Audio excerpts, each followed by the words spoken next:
La primera actividad de este encuentro humanístico consiste en un conversatorio cuyo título es Humanismo y Ciencia, Importancia de la Convivencia, que estará a cargo del señor Humberto Maturana y la señora Ximena Dávila. Don Humberto Maturana es biólogo y pedagogo, ha publicado libros sobre temas epistemológicos y procesos neurobiológicos, entre otros. En 1994 se le otorgó el Premio Nacional de Ciencias Naturales en Chile.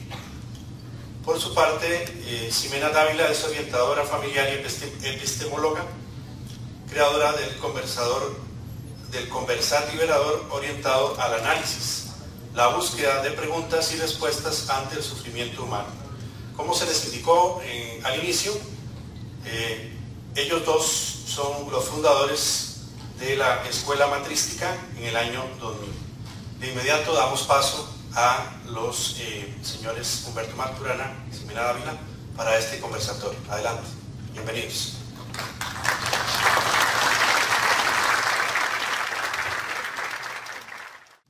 Buenos días. Acabo de inspirar a Ximena la oportunidad de decir algo al inicio y quiero decir tres cosas, creo. Uno, gracias por los aplausos. Ustedes nos han aplaudido antes que dijésemos nada, por lo tanto han aplaudido sus expectativas y las expectativas nunca se cumplen, ni las propias ni las ajenas, pero el saber esto es algo maravilloso porque entrega libertad. Uno no está atrapado en lo que espera y puede escuchar, uno no está atrapado en lo que se espera de uno y puede decir que estima conveniente. La otra cosa que quiero decir es que yo soy bastante mayor que Ximena Dávila. Nos encontramos el año 1997 y yo hice los trabajos que se mencionaban en el libro El árbol del conocimiento y de máquinas de seres vivos en la década de 1970, 71,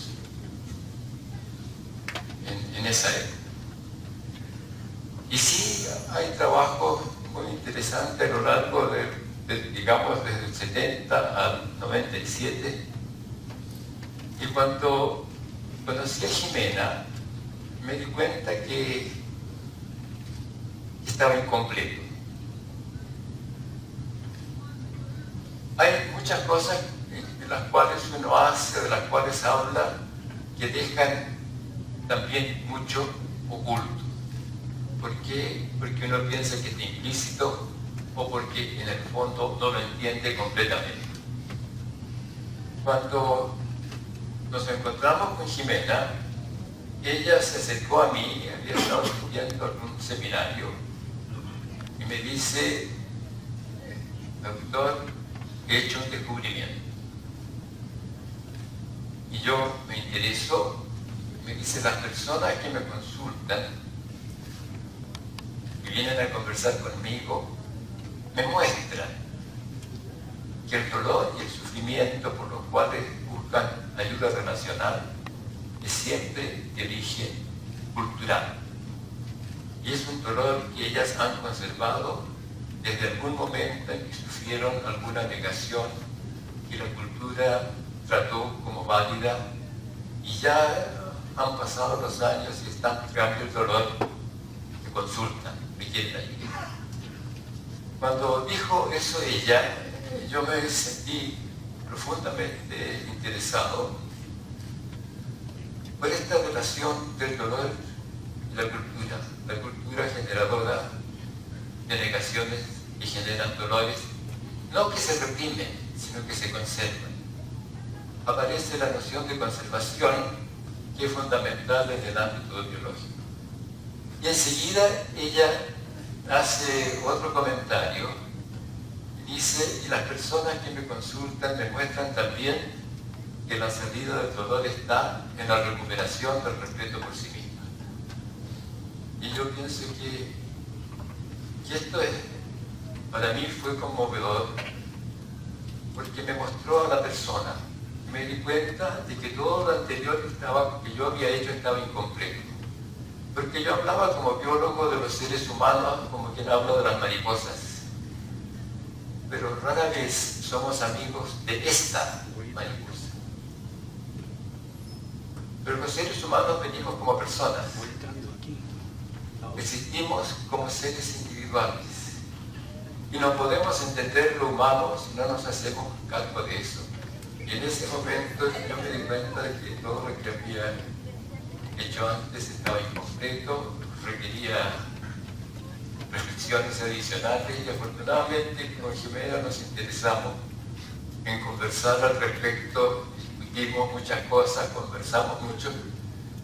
Todo lo que vamos a hacer ahora son reflexiones que tienen que ver con esa ampliación del entendimiento que surge en ese encuentro histórico en 1997. Y de esas conversaciones resultó Jimena quería transformar la cultura, por tanto quería ser revolucionaria y salir con pancartas, cambiamos la cultura. Y yo le decía, no, la cultura no se cambia así, se cambia con el entendimiento. Y ella dijo, entonces tenemos que ayudar a ampliar el entendimiento. Y pegarle una empujadita. Eso, pegarle una empujadita. Y así aparece Matrística. Matrística como una escuela de pensamiento del sur del mundo, como nos presentaba Gabriela. Porque esto de decir que todo dolor o malestar o sufrimiento que nos aqueja es siempre de origen cultural, estoy ocupando un cuantificador universal, siempre es cultural, es muy potente. Porque significa entonces que si cambiamos la cultura, y que es la cultura, modo de vivir, si cambiamos nuestro modo de vivir, podemos liberarnos de las trampas de ese dolor, de ese sufrimiento. Porque tal como hablaba el rector en su presentación de los repollos, tenemos muchos repollos, muchas teorías, mucho peso. A mí me gusta una frase que aprendí en Brasil. Estamos en una gallola epistemológica, en una jaula epistemológica. Entonces, lo que nos invita Bergson es abrir esta jaula, porque hemos sido, desde que hemos nacido, condicionados a un modo de percibir el mundo, de relacionarnos, y lo que nosotros hacemos en Matrística es invitar a mirar desde otro lugar, y para esa certidumbre, para soltar esa incertidumbre, que son todos esos repollos que nos llevan a esa jaula, a esa gallola epistemológica, hay un acto de humildad importante, primero, de ser. Porque cuando yo no puedo soltar mi incertidumbre y quiero siempre tener la razón, la verdad, imponer lo que sé, en el fondo hay una inseguridad enorme, porque estoy realizando mi identidad a través de lo que sé. El saber es enemigo de la reflexión. Y lo que nosotros vamos a invitar es a reflexionar. Gracias por la presentación, querido socio. Gracias por habernos encontrado, querida socia. Y queremos nosotros invitarlos primero, gracias, José, gracias aquí a la Universidad de UTN, y encontrarnos con ustedes, encontrarnos en esta sala con todas estas personas en este país que nos ha acogido con tanto cariño. Y el nombre de nuestra conferencia es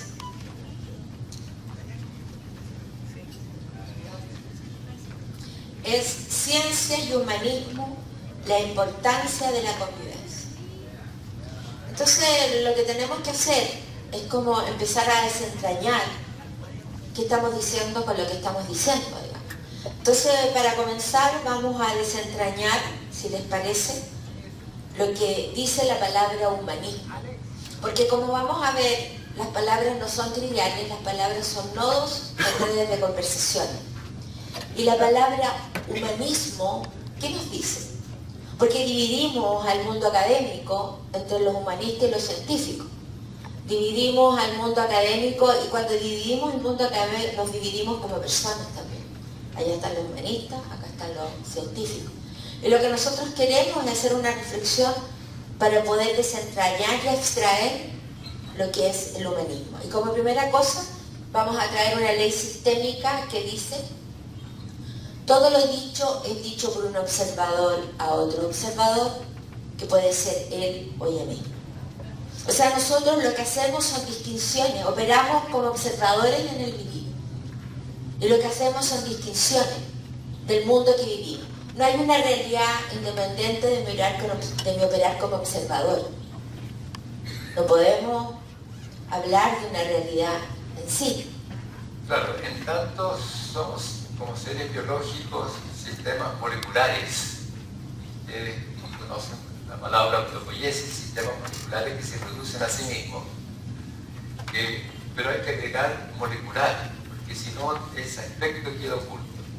Pero en tanto somos sistemas moleculares, lo externo no especifica lo que nos sucede.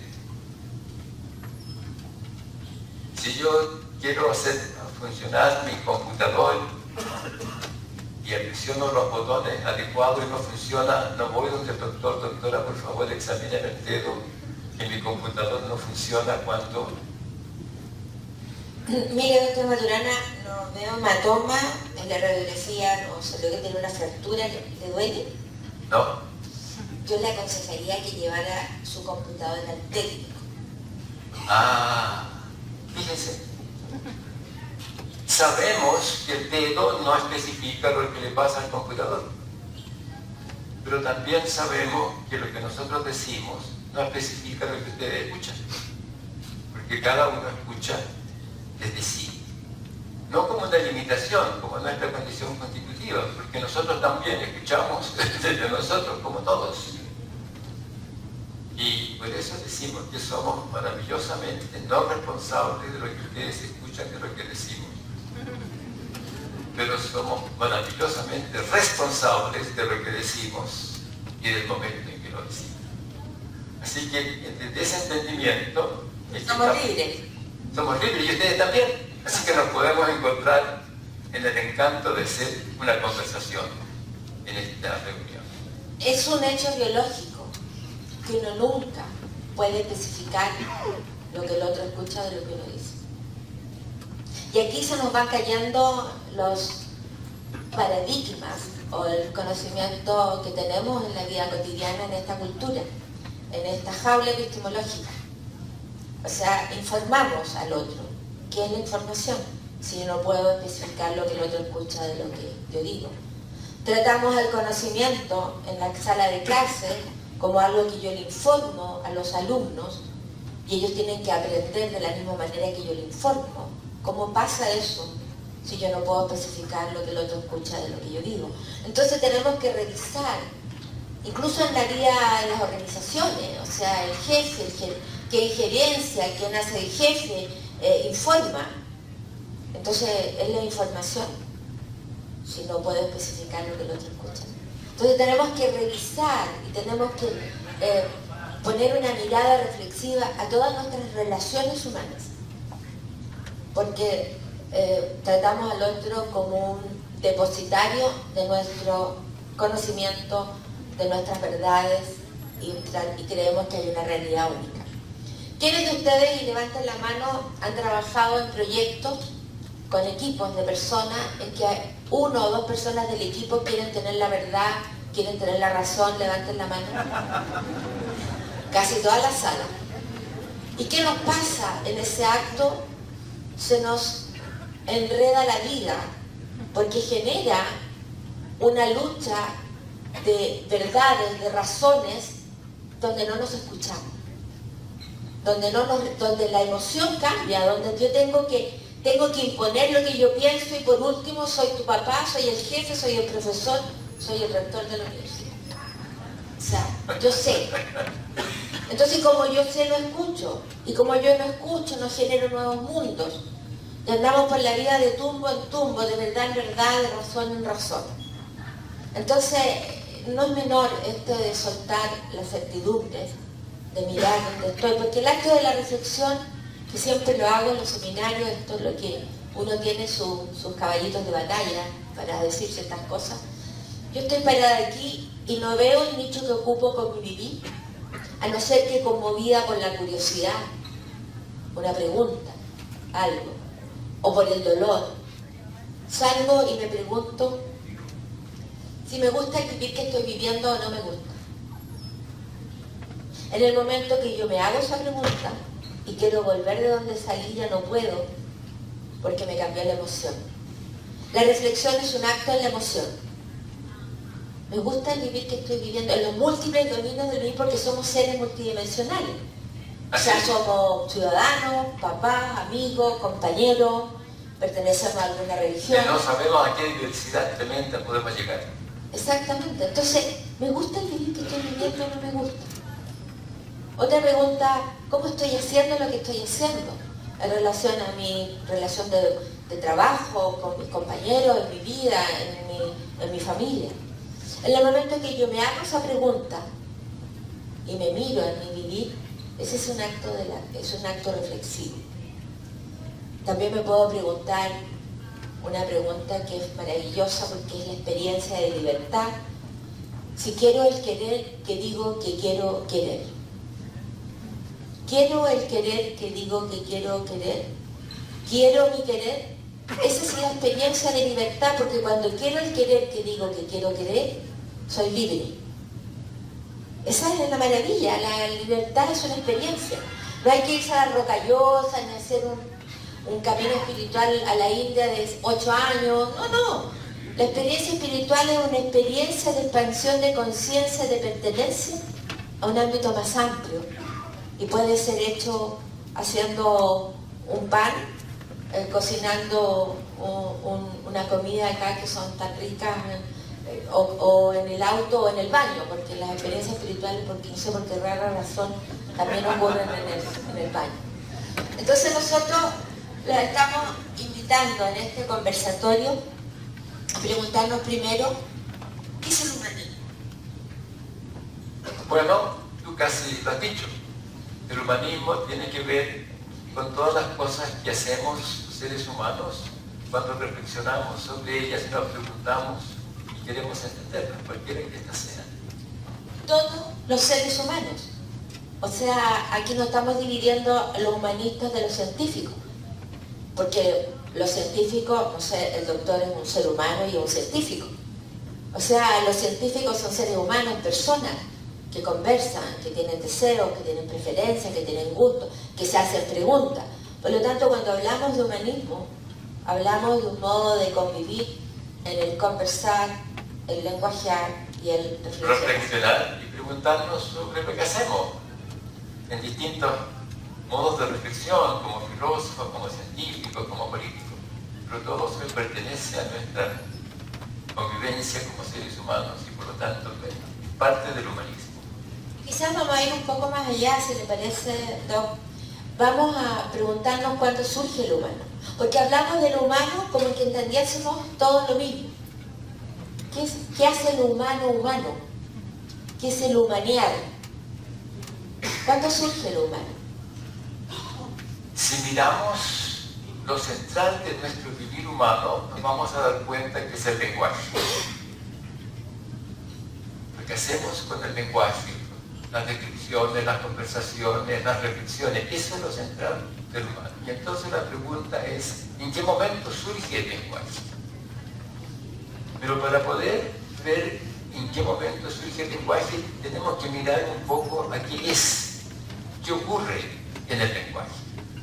Hablamos de comunicación, hablamos de transmisión de información. Eso desde 1949 adelante, cuando aparece la teoría de las comunicaciones de Shannon. Pero la palabra comunicación es anterior. ¿Pero de qué habla uno cuando habla eso? Habla de coordinaciones de conductas. O sea, aquí damos un paso adelante súper importante y ya no hay un emisor, un receptor, que aunque parezca extraño, estamos en los albores del siglo XXI y todavía hay escuelas que hablan del emisor-receptor. Entonces aquí no hay un emisor y un receptor, en tanto el lenguaje es fluir en estas coordinaciones de sentidos, de haceres, de emociones. Claro, sí, podemos hablar de emisor y receptor, pero oculta este hecho fundamental de que cuando conversamos lo que hacemos es coordinar nuestra conducta. Si hablamos por teléfono, por ejemplo, llamó por teléfono. Voy a llamar por teléfono a Jimena. Claro, cosas tan A veces maravillosas. con el doc decimos vamos a inventar algún otro tipo de sketch, pero siempre repetir lo mismo porque nos sale más fácil, digamos. Además es tan común esto de hablar por teléfono. Entonces yo, tiki tiki, tiki tiki. ¿Aló? ¿Aló, Jimena? ¿Aló? ¿Jimena?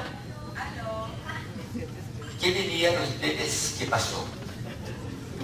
¿O que no pasó? ¿Qué se dice corrientemente? No se comunica.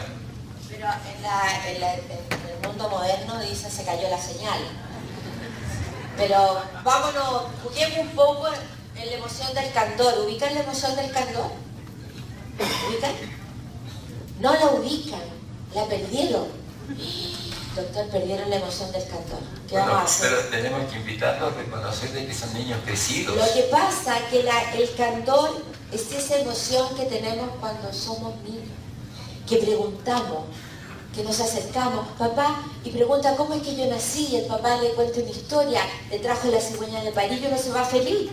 El candor es esa pregunta que uno hace que no tiene una respuesta esperada. Es que no tiene una respuesta esperada, pero como nos hemos convertido en adultos, sabemos mucho, tenemos muchos repollos, entonces resulta que no preguntamos, porque tenemos respuesta para todo y escuchamos esperando que el otro valide lo que yo pienso, porque yo tengo la verdad, yo tengo la razón, yo sé. Entonces el candor es esa emoción de apertura, de estar ahí atento, sin contrastarlo con alguna respuesta, y eso lo han vivido todos ustedes de niños. Por eso cuando hablamos de creatividad, nacemos creativos. Cuando salimos del vientre de la mamá nos ponen en el pecho de la mamá, nos orientamos al pecho que no está limpio, si limpiamos un pecho. Ese es un acto creativo, pero después tenemos que tomar cursos de innovación y creatividad. La pregunta es qué nos pasó en el camino. ¿Qué nos pasó en el camino? Ya me fui para otro lado. Ya, entonces, pero ándate para allá. Voy a llamar de nuevo.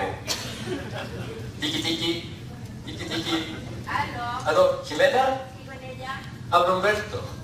Doctor Maturana, ¿cómo está usted? Feliz de oírte. pero qué bueno, yo también. Sí. ¿Dónde está? ¿Qué cosa más? Estoy muy bien, estoy aquí en Costa Rica. Yo también estoy en Costa Rica. ¿También? Sí. Entonces podemos encontrarnos. Perfecto, nos encontramos y nos tomamos un café. ¿Ya? ¿A la tarde como a las 5? A la tarde como a las 5 estoy aquí en la Universidad Técnica Nacional. Muy bien, ¿Usted yo también? te encuentro allá. Pero qué bueno. Ya, así acordamos. Ok, chao. ¿Qué pasó? Coordinamos nuestros sentires, qué alegría, coordinamos nuestros haceres, nos encontramos a tomar once Café. y coordinamos nuestras emociones. Nos alegramos de estar en ese encuentro. El lenguaje es un modo de convivir en coordinaciones de sentires, haceres y emociones de manera recursiva.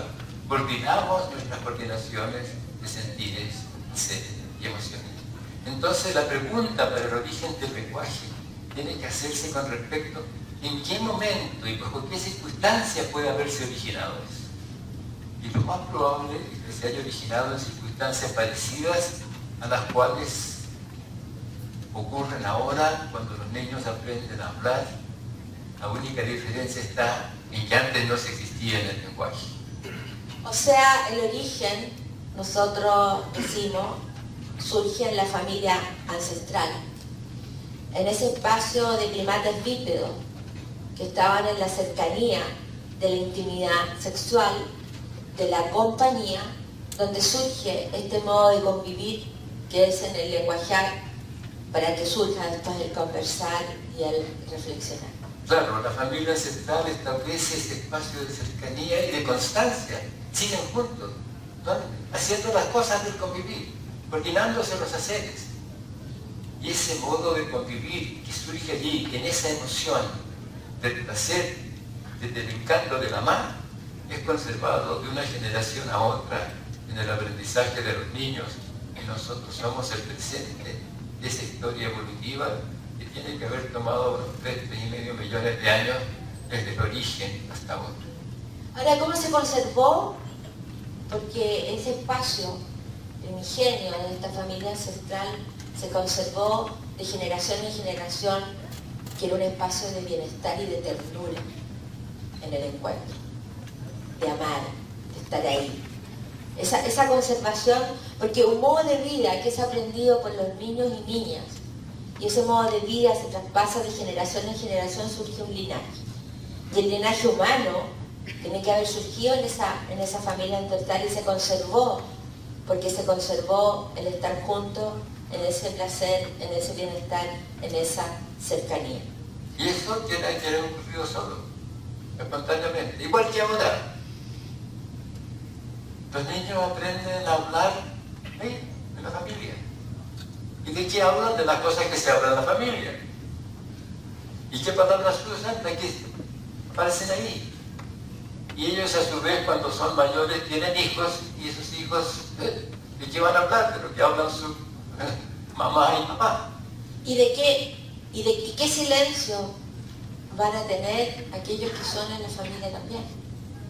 Porque familia es un grupo de personas que viven juntos en el placer de estar juntos. Es lo que hay en la familia ancestral donde surge el humano, el placer de la cercanía. Si no hay placer, no hay familia. Claro, puede haber una declaración civil, nos casamos por todas las leyes, el traje blanco, todas las cosas. Pero si no está esa emoción de querer volver a casa, nosotros decimos en Chile de ese olor a pan tostado, no sé cuál será el olor típico de casa acá, ese olorcito a hogar. A tortilla. No hay familia, y no tiene por qué ser un papá o una mamá como la familia Quaker que conocemos, típica, el papá, la mamá, la niñita, el niñito bien rosadito. No, puede ser una abuela con sus nietos, o una pareja de personas que han decidido vivir juntas. Pero el estar juntos en el placer de estar juntos, eso es familia.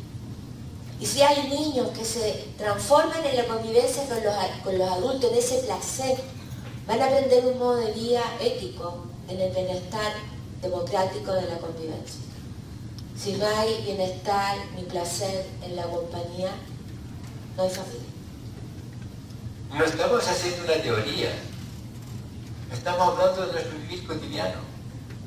Esto no es una teoría, es un captar, abstraer de las coherencias de nuestro vivir cotidiano las características bajo las cuales surge el vivir en el lenguaje en los niños que van naciendo. Y resulta que los niños que van naciendo a su vez conservan ese modo de vivir en el lenguaje. Todos ustedes han conservado sus modos de vivir en el lenguaje en su familia. ¿Y qué tenemos en común? Que seguramente todos o casi todos hemos conservado el español como modo de convivir y de coordinar nuestras acciones. Por eso nos entendemos. Si no, no nos entenderíamos. Quizás hemos desentrañado hasta ahora y lo que podríamos un observador distinguir como lo humano o el humanismo. Este modo de convivir, el fluir del conversar, del lenguajear, del reflexionar. Sin embargo, ahora queremos desentrañar también, doctor, lo que es ciencia. Muy bien. Hablamos de ciencia como algo muy especial y muy extraordinario. Pero nosotros queremos mostrarles, ¿puedo usar esto? Queremos mostrarles que la ciencia es un modo de convivir. Si pensamos un poquitito en cómo escuchamos, vamos a dar cuenta de que escuchamos viendo si lo que la otra persona dice coincide o no con lo que uno piensa. Escuchamos desde poner lo que nosotros llamamos un criterio de validación. Yo les voy a contar una pequeña anécdota. Estoy haciendo alguna conferencia y hablo del azul del cielo porque quiero hacer un ejemplo para el tema este del explicar científico. Y la pregunta es, ¿cómo es que el cielo es azul? Entonces yo digo que hay dos caminos de respuesta. Uno, que uno dice que Dios montó un gran barril con pintura azul, una gran brocha, y se levantó muy temprano en la mañana, metió la brocha en la pintura azul y pintó el cielo, y después en la mañana uno se levanta y mira y ve el cielo azul. Pero hay otro camino explicativo que uno puede proponer, y es que la luz solar se dispersa en distintos colores, como el arco iris, y las que son distintas longitudes de onda, y las que son más cortas, que son del azul, son las que se dispersan más, y las que uno recibe principalmente son las ondas cortas, que son las azules, y las largas, que son las rojas, pasan de largo. Entonces en la mañana el sol está allá, uno mira el cielo y ve azul.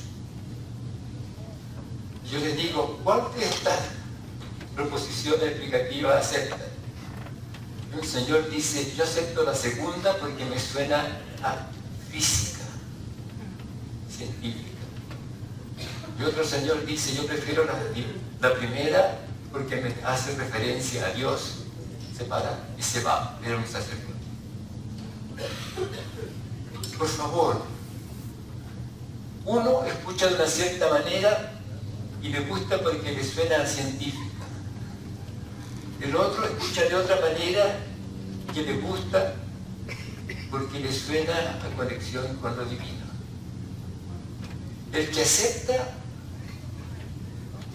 esto que le suena como científico se conduce de una cierta manera. El que acepta esto de que le suena a conexión con lo divino se conduce de otra manera. Ambos escuchares son legítimos, pero llevan a vidas diferentes. Ahora, lo que quiero... Cuando Humberto dice le suena, tiene que ver con los criterios de validez. El criterio de validez es aquello que uno pone en su escuchar desde donde uno acepta o rechaza una explicación. Con estas dos presentaciones que hizo Humberto, una de Dios, que pinta el cielo, y la otra la explicación física de lo que es el azul del cielo, ¿cuál acepto? Voy a aceptar aquello que coincida con mis criterios de validez. Y los criterios de validez es aquello que yo aprendo de chiquitito. Cuando voy surgiendo en el lenguaje en mi familia, voy aprendiendo distintos criterios de validez. Ahora todos están más concentrados, parece, en la pizarra. ¿Cómo se borra? Por eso. No se borra. Sí se borra. En círculo. Muy bien.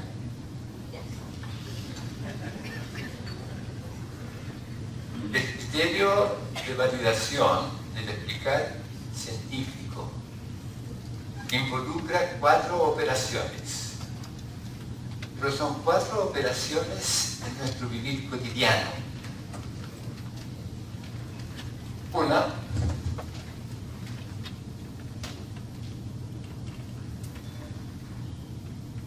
la distinción de la experiencia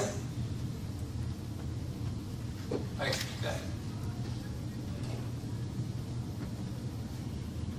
¿Sirve o no sirve?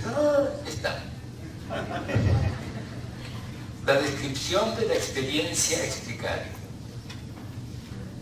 Yo quiero... ¿Qué estoy preguntando? ¿Cómo pasa eso que yo me levanto en la mañana y miro el cielo y lo veo? Esa es la experiencia a explicar. Todo trabajo científico parte con una descripción del fenómeno, que es la experiencia. Si usted hace esto, esto y esto, pasa tal cosa. ¿Cómo se explica?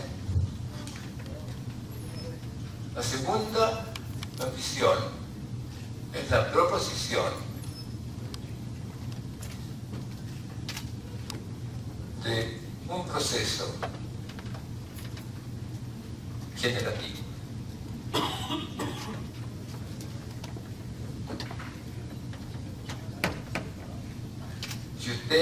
Si Dios toma un gran recipiente con pintura azul y una brocha y en la mañana temprano pinta el cielo, cuando usted se levante por la ventana y mire por la ventana va a ver azul. Mecanismo generativo. Si la luz solar está compuesta como luz blanca de tantas distintas longitudes de onda que son distintos colores que se dispersan diferencialmente con las partículas de la atmósfera, entonces yo voy a percibir en la mañana las que se dispersan más, las que se desvían más, que son las cortas, y voy a ver así.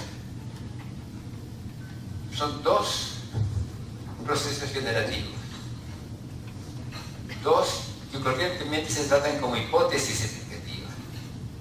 Pero cuando se pone como hipótesis se enfatiza que tiene que ver con algo que está allá. En cambio, al hablar del proceso, se hace referencia más directamente a cosas que tienen que suceder. ¿Dónde?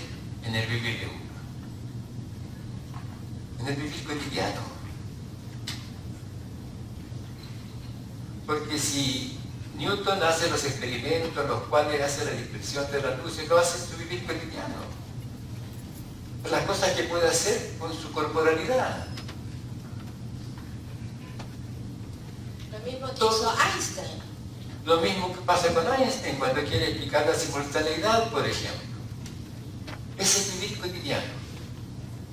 La experiencia de explicar pertenece al vivir cotidiano. El vivir cotidiano es lo que uno vive desde un amanecer al otro.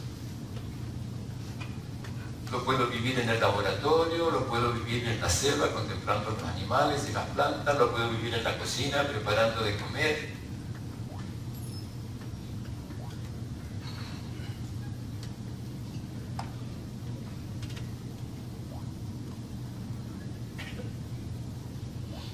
Claro, o mecanismo, porque son mecanismos, es un proceso. 3, una deducción.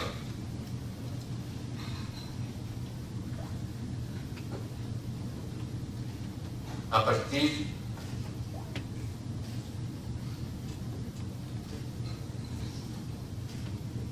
de lo propuesto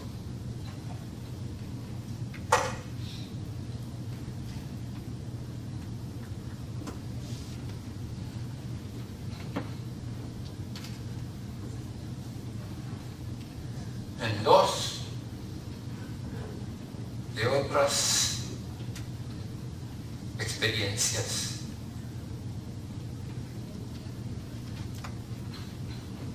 Posibles.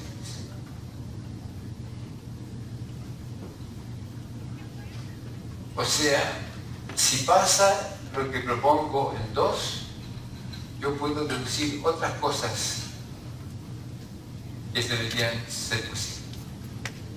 Por ejemplo, yo puedo tomar este tonel con pintura azul, encerrándolo en una bodega sellada con un signo cabalístico que Dios no puede abrir, y Dios pasa a buscar la pintura, no encuentra la pintura, no puede pintar el cielo azul, y a la mañana siguiente amanece gris o no azul. O sea, si yo pudiese hacer eso, eso pasaría. Si yo puedo sacar la pintura o sacar la brocha y no cabe la posibilidad de que Dios pinte el cielo, entonces. O puedo ver otra situación en la cual puedo ver la dispersión diferencial de la luz según las distintas longitudes de onda. Una de ellas pasan los ojos azules, pero yo puedo hacer un experimento, tomar un tubo, un vaso, poner leche diluida y enseguida mirar con una ampolleta ya, lo miro a través, lo veo rosado, lo miro del lado, lo veo celeste. Eso lo puede hacer una vez más. Y 4, si pasa lo deducido en 3. Entonces, 2 es una explicación.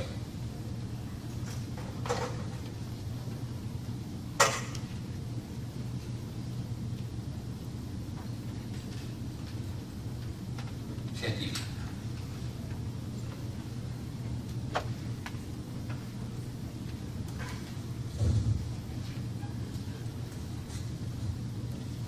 Lean cualquier trabajo científico, cualquier trabajo experimental, donde quieran, se van a encontrar con este criterio de validación.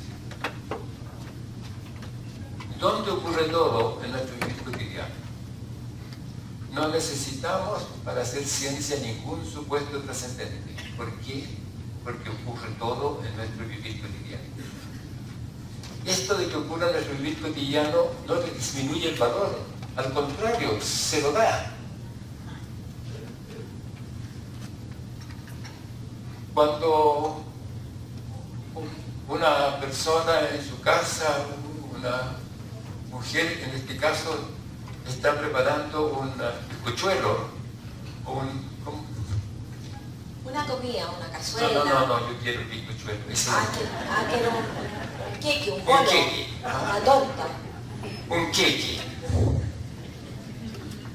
Con, en fin, todos los ingredientes. Huevos, mantequilla. Todos Miren, los hasta tengo ingredientes. que cocinar. Huevos, mantequilla, Sí, polvos de hornear. ¿Ah? Y lo pone en el horno y después de un rato lo abre y tiene el queque. ¿Y qué tiene? Una cosa levantada, esponjosita. ¿Cómo se explica eso? Ustedes ponen en el queque los polvos de hornear. O sea, perdón, doctor, ¿Qué la tiene? pregunta científica sería cómo es que ocurre. ¿Cómo se explica? Entonces, la explicación es que uno agrega los polvos de hornear y los polvos de hornear tienen carbonato, bicarbonato, y este se descompone en anhídrido carbónico y agua y se forma una espuma. Y se forma la espuma y entonces uno se come la espuma después. Entonces, si yo no pongo polvos de hornear, no debería pasar porque no se formaría espuma. Efectivamente, usted saca los polvos de hornear y no tienen el queque. ¿Y qué pasa con una de las cosas que uno se ocupa cuando prepara ese queque? Es que si lo mira, que la puerta no se cierre con violencia. ¿Por qué? Porque se hunde. ¿Qué es lo que pasa? Que la vibración hace que confluyan las burbujitas que constituyen la espuma del queque y este queda plano. Entonces, O sea, ustedes no sabían que venían a una conferencia con el doctor Maturana a través de una clase de chef. no, ¿Sí? de chef, no, de explicación científica. Explicación científica. Entonces, el queque sube porque se forma una espuma, porque tiene este bicarbonato que da origen a burbujitas, sería la explicación científica de cómo sube el queque. Cotidiano, como todo. Así que la ciencia es un aspecto de nuestro vivir cotidiano en el que hemos refinado la impecabilidad de hacer eso y de completar todo el proceso. Entonces hemos querido avanzar en preguntarnos por el humanismo y hablamos donde surge el humano, que el humanismo es un modo de convivir en conversaciones, en reflexiones recursivas. Y cuando hablamos de conversaciones estamos hablando de una red cerrada de sentires, de haceres, de emociones que uno conserva a lo largo del vivir, porque una cultura es eso, es una red cerrada de conversación. ¿Qué es el conversar? El conversar es el entrelazamiento de este lenguaje, de estas emociones, de estos sentires. El conversar no es lo mismo que dialogar, son palabras distintas. Claro, y lo interesante del conversar es que nos transformamos juntos. Siempre que estemos dispuestos a cambiar de opinión. Si no estamos dispuestos a cambiar de opinión, no hay conversación.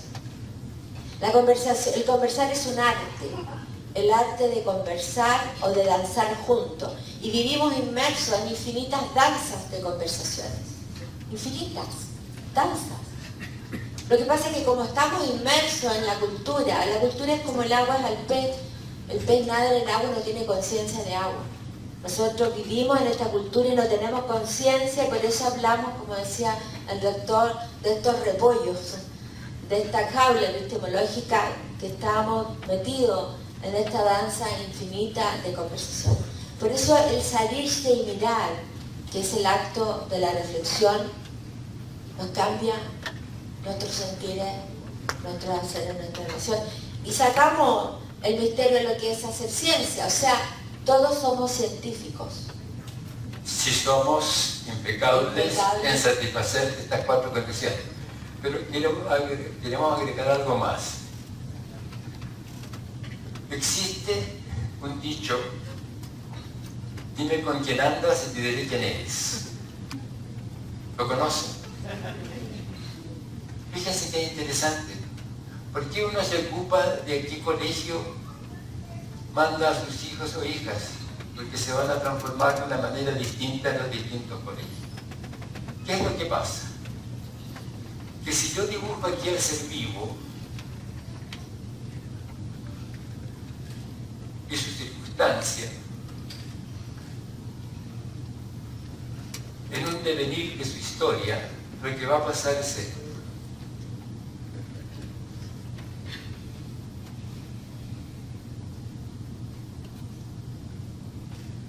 El ser vivo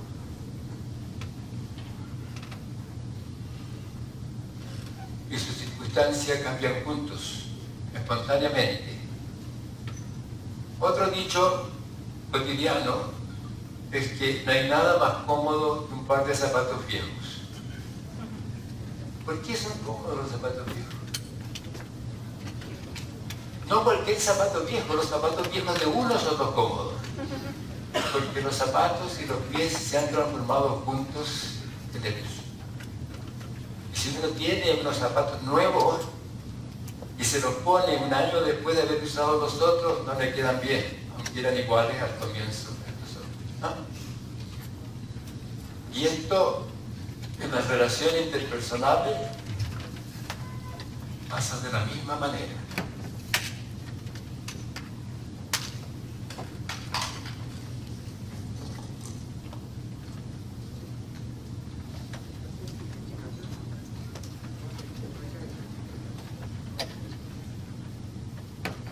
Gracias.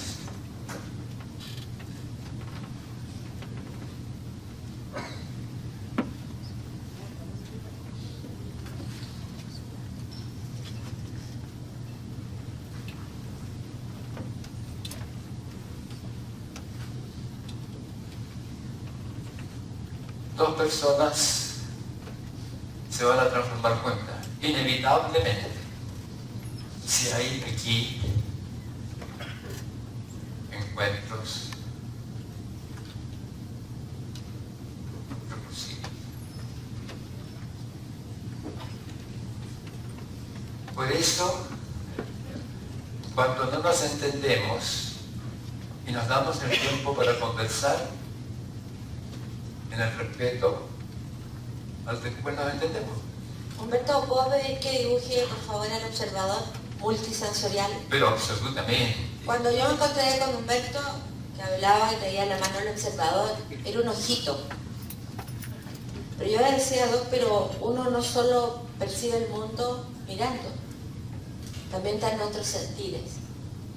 Escuchamos, miramos, gustamos, olemos, tocamos. Entonces, los seres humanos y los seres vivos en general, y nosotros los seres humanos, somos seres multisensoriales.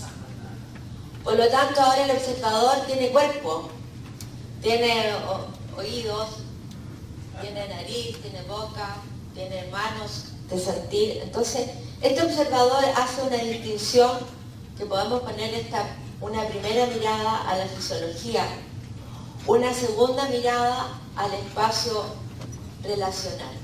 Aquí en el espacio relacional es donde el observador distingue el lenguajear, el emocionar, el conversar en esta relación. Aquí ocurre. Lo que pasa aquí adentro no especifica lo que pasa afuera, pero sí gatilla un proceso determinado en este dominio, como lo que pasa aquí gatilla un proceso determinado en la fisiología. Y esta rayita entrecortada que hizo Humberto, eso es lo que llamamos la deriva estructural. Nos estamos transformando siempre. Esta deriva estructural en nuestro vivir humano es nuestra epigénesis, que es nuestra historia particular. Lo más valioso que todos nosotros tenemos es nuestra historia. Somos producto de nuestra historia. Abrazar nuestra historia es un acto de libertad, con los dolores, hay personas que dicen, me habría gustado haber cambiado de mi historia esto, otro, pero cualquier cosa que uno mágicamente pudiese cambiar de la historia, hace que uno ya no esté aquí. Entonces lo más maravilloso que todos tenemos es nuestra historia, nuestra epigénesis, nuestra historia individual. Tenemos una ley sistémica que dice, cuando en un conjunto de elementos comienzan a conservarse ciertas relaciones, se abre espacio para que todo cambie y se transforme en torno a lo que conservamos. ¿Qué conservamos cada uno de nosotros en esta historia, en nuestra epigénesis, en esta historia particular? El vivir. Nótese que conservamos aquí la letra B para indicar que es la misma individuo, la misma persona, la misma entidad. Pero acá en TN, en este tiempo posterior, A es distinto de lo que era en T0, B es distinto de lo que era en T0, C es distinto de lo que era en T0. Se ha conservado el vivir. O sea, es distinto, pero tampoco tan distinto, porque se ha conservado el nombre, por ejemplo. Usted desde que nació es Humberto, Augusto, Gastón, Maturana, Romesini. Sí. Entonces ha conservado el vivir, pero también hemos conservado un nombre. Me lo he cambiado varias veces también, pero eso es otra cosa. Lo interesante aquí es que somos conservadores. Los seres vivos somos conservadores. Las personas somos conservadoras, todos. Por eso yo le decía a Jimena que lo peor que le puede pasar a un revolucionario es ganar la revolución. Porque se queda sin trabajo o sigue revolucionando.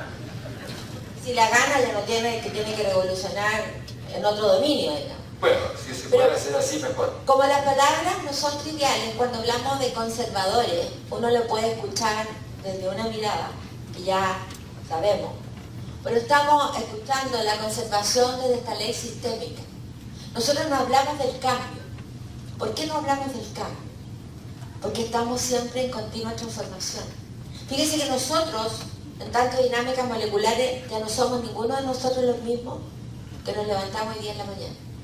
En tanto esta dinámica molecular, estamos en continua transformación. El tema no es el cambio, sino que es la orientación que le damos a esa transformación estructural o a ese cambio. ¿Hacia dónde vamos? Si estamos siempre cambiando, eso va ocurriendo. Pero en nuestro pensar, en nuestro reflexionar, ¿qué queremos conservar? Porque hay dos caminos, digo yo siempre. Hay un camino que nos orienta hacia el malestar, con las múltiples variables que esto tiene, o hay un camino que nos orienta al bienestar, de estar entero, desde el respeto por nosotros mismos, contestando aquella pregunta, aquello que yo decía hace un rato, en el sentido de que si quiero el querer, que digo que quiero querer. Porque uno está donde está, aunque diga que no quiere estar donde está, porque está conservando algo desde uno. Uno se puede ir de cualquier lugar. Una persona me dijo, mira, pero yo aquí me tratan pésimo, ¿y por qué te quedas? Bueno, porque tengo un sueldo. ¿Y qué te permite el sueldo? Bueno, un vivir digno, pago el colegio, el arriendo. O sea, tú estás aquí porque estás conservando un vivir digno desde ti. uno siempre está donde está, aunque diga que no quiere estar donde está, porque está conservando algo desde uno. Desde el postre, cuando uno dice en esta familia, pero ¿por qué está ahí? ¿Qué está conservando? Si uno donde está siempre desde uno. Y aquí voy a poner la siguiente palabra.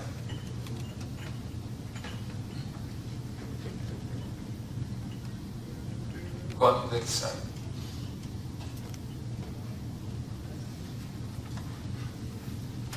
En el conversar nos transformamos juntos. Inevitablemente.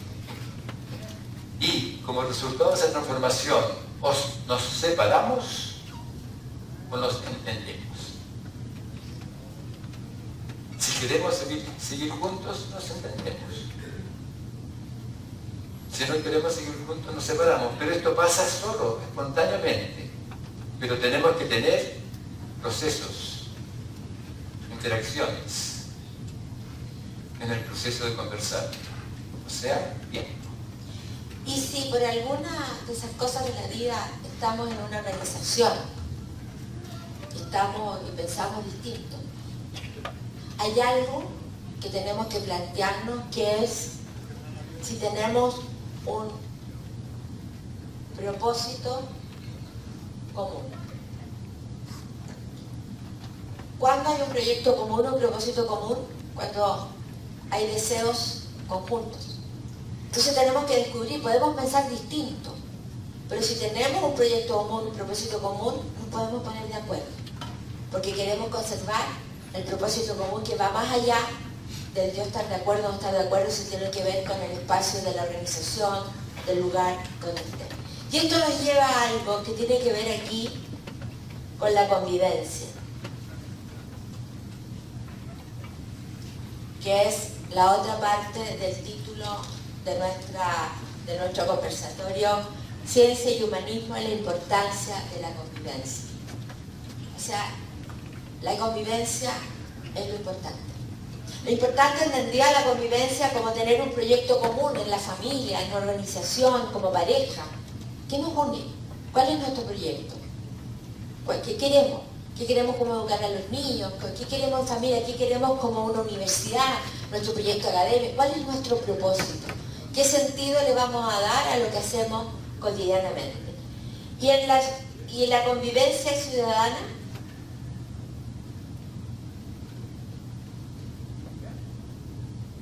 lo importante aquí es la democracia. ¿Y qué es la democracia? La democracia es un modo de convivir. Lo voy a leer porque no me lo sé todo en el orden, siempre me falta uno. Dimensiones íntimas del convivir democrático. Deseos de coexistir y convivir. Esta es la pregunta que tenemos que hacernos en Costa Rica, en Chile, en Centroamérica, en Sudamérica y aquí, en esta universidad, en la familia, en las distintas comunidades que generamos con nuestro vivir. ¿Queremos convivir o no queremos convivir? Entendiendo el convivir como vivir juntos. ¿Queremos convivir con nuestras etnias? ¿Queremos convivir o no queremos convivir? Por eso el primer dimensión íntima del convivir democrático es el deseo de coexistir y convivir. Y si queremos convivir, vamos a ser honestos. O sea, con el querer convivir y realizar el convivir viene la honestidad. Porque si no somos honestos es que no queremos convivir. Estamos manipulando, mintiendo, negando, haciendo trampa. Y lo central en esa convivencia es el mutuo respeto, que parte por el respeto por nosotros mismos. El respeto por nosotros mismos es no decir sí cuando quiero decir no, o decir no cuando quiero decir sí. Porque muchas veces decimos sí cuando queremos decir no, porque por el qué dirán. Estar en el centro de uno mismo, desde esta autonomía reflexiva y acción. Eso es lo que un observador distingue como respeto por sí mismo, desde donde puede surgir el mutuo respeto. La colaboración. que va a ser el resultado de que convivamos en el mutuo respeto, haciendo cosas juntos. La colaboración es un resultado. ¿De qué? De hacer cosas juntos en el mutuo respeto con un proyecto. Eso es muy interesante. Y la colaboración, perdón, implica libertad de acción. Uno es libre para actuar en el ámbito del proyecto común. Y si en esa libertad estaremos separados, pero estaremos juntos en el hacer, porque nuestra inspiración es la misma, porque estamos en este proyecto común, porque queremos convivir y somos honestos en el deseo de querer convivir y hacer cosas juntos. Ahora, cuando Humberto planteó recién que lo que iba a decir con respecto a que la colaboración no es un a priori, es un resultado. Resulta. ¿Desde dónde resulta la colaboración? Bueno, desde que queremos convivir, de que queremos conversar. En esta danza infinita del conversar, como decía anteriormente, el conversar es estar dispuesto a escuchar al otro. ¿Cuáles son los criterios de validez? ¿De dónde dice lo que dice? Porque me importa el otro. No que hago como que me importa el otro. Me importa el alumno, las preguntas que hace, me preocupan los niños, de explicarle el mundo. Por lo tanto, esta colaboración como un resultado surge de esta danza infinita del conversar en un proyecto común, en un propósito común, como es la democracia. Y sin embargo, como hilo conductor de toda esa dinámica relacional está también como resultado la confianza. La confianza, cuando se traiciona, se borra la historia. Cuando uno ya no confía más, la historia se borró y tengo que empezar a escribir una historia nueva. Entonces, no es menor, la democracia es un modo de convivir en estas dimensiones íntimas que hemos nombrado, donde está también la equidad y la ética social. ¿Y qué es la ética? Un observador distingue ética cuando distingue que a uno, al otro, la otra, le importan las consecuencias de sus actos y no quiere dañarse a sí mismo ni quiere dañar al entorno. Exactamente. Y el conversar, por favor, hay que insistir. Es el acto central del lenguajear, las coordinaciones de haceres. El conversar no es una cosa flotando por ahí, no son palabras que están flotando. Estamos coordinando nuestros sentires y nuestros haceres y nuestra emoción, nuestra disposición a operar en la circunstancia oportuna. O sea, esta palabra en latín originalmente significa dar vueltas juntos, conversare, dar vueltas juntos en el convivir. Y si damos vueltas juntos en el convivir, nos vamos a transformar juntos inevitablemente. Así que tiene que ver con el hacer. El conversar nunca es una cosa banal o superflua. Nos llevará a la transformación coherente en una dirección u otra según lo que queremos.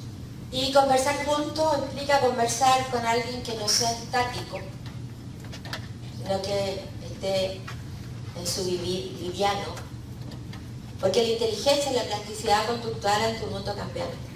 Con alguien lleno de rebollos, de certidumbre, en una jaula epistemológica, no se puede conversar. La conversación necesariamente es, primero, soltar mis certidumbres, mis verdades, mis razones, para abrirme a escuchar al otro, a la otra. ¿Qué es lo que nosotros queremos hacer ahora con Humberto? Queremos escuchar sus preguntas, porque lo único que nosotros hacemos cuando hacemos este conversatorio acá es inocularlos con el virus de la reflexión, para que cada uno de ustedes se pregunte, ¿escucho o me escucho? ¿Escucho al otro, a la otra, a mi hijo, a mi familia, a mis compañeros, a los alumnos? ¿Me escucho o me escucho? Porque si nos abrimos a la escucha, abre la puerta a la conversación y a generar mundos nuevos. Entonces ahora vamos a escuchar las preguntas. Claro, todas las preguntas son legítimas. Todas las preguntas son buenas. Todas. Y es tarea de la conversación misma, del encuentro, darle la riqueza que esa pregunta trae consigo, al invitar a pensar en un cierto ámbito reflexivo particular.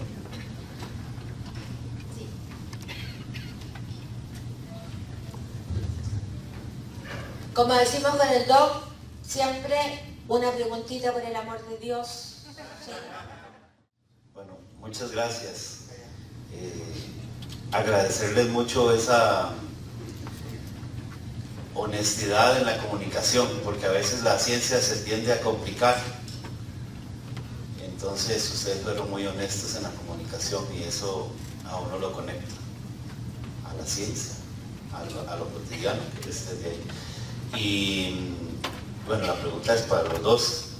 Me gustaría más que nos hablara de, ustedes mencionan en algún libro o conferencia de que el patriarcado inicia con la pérdida de confianza y luego hace una comparación entre lo que es ser padre y ser papá, que uno es padre desde el patriarcado porque controla. Entonces esa es la pregunta, ¿cuánto nos resta para salirnos de ese lastre del patriarcado y cuánto nos pesa eso en los procesos de aprendizaje, en la educación? La historia que vivimos nos pesa en el momento en que quisiéramos salirnos de ella. Porque si estamos conformes o armónicos con lo que pensamos, no tenemos ningún problema. Por eso el tema de la reflexión. Porque solamente si aparece una pregunta, por curiosidad o por dolor, como decía Jimena, si uno se detiene y mira dónde está. Hay dos preguntas fundamentales en la vida de los niños. Una que los niños hacen, las niñas hacen. Papá, mamá, ¿cómo se hace? Esa pregunta muestra que lo quieren hacer bien. Cada vez que alguien pregunta cómo se hace, quiere decir que quiere hacerlo bien. No sabe, sí, pero quiere hacerlo bien, por eso pregunta. Y la otra pregunta la hace la mamá o el papá cuando le pregunta al niño, Humbertito, ¿te das cuenta de lo que estás haciendo? Que habla del ámbito reflexivo. Si uno está completamente conforme con su vivir, no tiene preguntas. No reflexiona. La reflexión, como decía Jimena, siempre nos pone en un ámbito diferente. Voy a poner al observador de nuevo. ¿Qué distingue un observador cuando distingue una cultura patriarcal, una lengua patriarcal? Distingue un modo de convivir en relaciones de dominación, de sometimiento, de control. Cuando hice mi trabajo, yo lo amplié poniendo cultura patriarcal, porque está muy ligada a lo patriarcal al hombre. Sin embargo, en el presente que vivimos, tanto hombres como mujeres generan relaciones de dominación, de sometimiento, de control. Incluso nosotras, señoras, lamento comunicarle, lo hacemos en nuestra familia. No, tú no puedes mudar al niño porque yo lo dejo mejor. Si tú le das la leche, se ahoga. Yo soy la mamá. Entonces nos apropiamos y después nos quejamos de que no nos colaboran. Pero nosotros cerramos el espacio en la cría y resulta que generamos también dinámicas de control, de sometimiento y excluimos, digamos, de manera inconsciente al otro en esa crianza. Entonces, yo hablo de cultura, hablamos en metrística cultura patriarcal, matriarcal, como una dinámica relacional centrada en el control, en el someter, que genera inseguridad y desconfianza. Eso por un lado. Por lo tanto, la mamicidad o la papicidad, vamos a poner esos términos, la mamicidad es una dinámica relacional de cuidado que nutre el cuerpo y el alma, de acoger. Y como somos nosotros todos animales mamíferos, la mamiferidad tiene uno distingue un animalito, un perrito con sus cachorros, con un gatito, distingue ese nutrir, ese cuidado. Entonces, el hacer de papá o mamá tiene esas dos derivas: o controlo e insegurizo, o acojo amorosamente y tiernamente al niño o a la niña. Entonces, gracias por la pregunta, porque nos lleva a preguntarnos cómo estoy haciendo lo que estoy haciendo en ese ámbito. Contesto todas las preguntas, escucho las preguntas, acojo, restringo, castigo, ¿cómo estoy? Porque los dos implican caminos distintos para ese niño o esa niña. Muchas gracias, muy inspirador. Yo quisiera preguntar, son dos cosas sobre el tema del diálogo y la conversación, porque de lo que yo he leído del diálogo, siguiendo a David Bohm, tiene que ver mucho con lo que ustedes hablan sobre conversación. Entonces era para ver si tenían algo al respecto. Y también sobre el tema de la ética, a mí siempre, me llama la atención uno de los principios de Carta de la Tierra que dice el respeto y cuidado a la comunidad de la vida. Entonces abre como la consideración ética a otros seres, ¿verdad? Ya íbamos más allá de los seres humanos y no estamos incluyendo a otros seres. Entonces me gustaría saber si consideran ustedes, ¿verdad?, el término de comunidad de vida, nosotros los humanos expandiendo, y si nos podemos considerar éticamente a los otros seres en nuestro convivir también, que es humano, y con otros seres. Nosotros gracias por la pregunta, hacemos nuestra reflexión y en nuestros cursos hablamos primero de lo vivo. Y cuando hablamos de lo vivo estamos hablando de todos los seres vivos, no estamos hablando todavía del ser humano que surge en el lenguaje. Lo vivo es desde una bacteria, una planta, un ser vivo, todo aquello que es una dinámica molecular autopoyética que uno distingue como lo vivo.